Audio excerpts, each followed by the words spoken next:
طلباء و طالبات، السلام علیکم ورحمۃ اللہ وبرکاتہ۔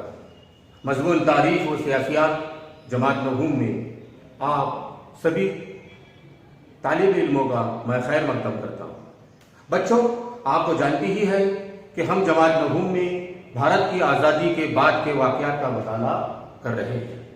ویسے تو بھارت میں آزادی کے بعد 1960 سے تو دور حاضر تک تمام شعبوں میں رفتہ رفتہ تبدیلیاں رونما ہوئی ہیں۔ پچھلے سبق میں ہم نے دیکھا کہ خواتین کو خود کفیل بنانے کے لیے حکومت نے کون کون سے قوانین بنائے اور انہیں کون کون سے حقوق دیے۔ اس کے بعد اب ہم سائنسی شعبوں میں حکومت نے 1960 کے بعد کون کون سی ترقی حاصل کی، کون کون سی جانچ کی اور کون کون سی تحقیقات کی اور کون کون سے کارہائے نمایاں انجام دیے۔ اسی پر مبنی جماعت نہوم میں مضمون تاریخ اور سیاسیات میں ہم آج ایک نئے سبق کی شروعات کرنے جا رہے ہیں۔ سبق نمبر 7، جس کا عنوان ہے سائنس اور ٹیکنالوجی۔